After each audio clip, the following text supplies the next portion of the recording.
En pleine promotion de sa prochaine comédie musicale, Molière, l'opéra urbain, Dov-Attia s'est confié aux Parisiens sur sa carrière, et notamment sur son ancien rôle de juré dans Nouvelle Star.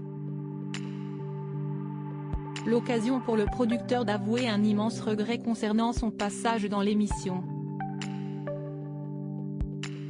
Si est-il l'un des jurys les plus emblématiques de l'histoire des télécrochets. Pendant 4 saisons, de 2004 à 2007, Marianne James, André Manoukian, Manu Katché et Dov-Attia ont régalé les téléspectateurs de M6 en tant que juges de Nouvelle Star, émission dans laquelle ils ont découvert de nombreux talents incontournables aujourd'hui sur la scène musicale française. Un jury si mythique que les fans ne rêvent que d'une chose, les voir réunis un jour à l'antenne. On en parle. Ce serait con de ne pas le faire. Avec mes anciens camarades, on a déjà dit à M6 qu'on était partant pour le faire. Et on a énormément d'anecdotes à raconter.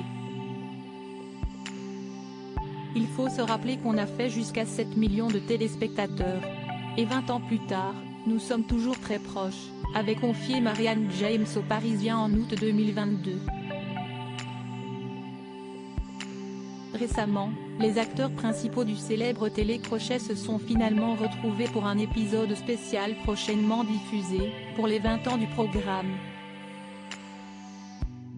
Si les souvenirs restent gravés en mémoire, ne comptez pas sur Dov-Attia pour enfiler à nouveau son costume de juré, lui qui a confirmé, dans les colonnes du Parisien, qu'il en avait fini pour de bon avec le télécrochet. Moi ? Non.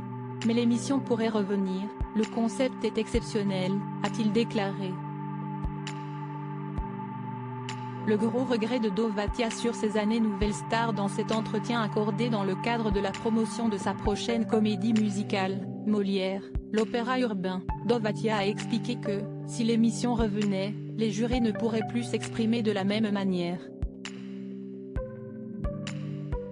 C'était une autre époque, on ne pourrait plus dire à quelqu'un « Qui t'a dit que tu chantais bien, mes amis ?» Eh bien change d'amis. On était spontané, mais on pouvait être gêné. Moi, j'avais des remords parfois.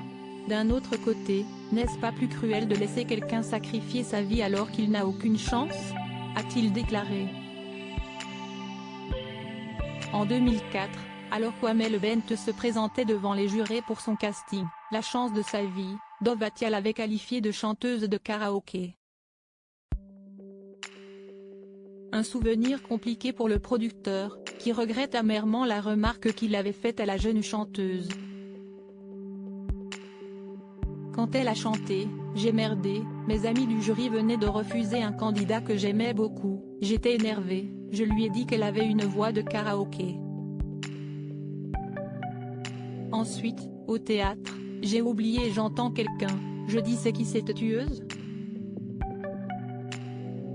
J'ai dû m'excuser platement.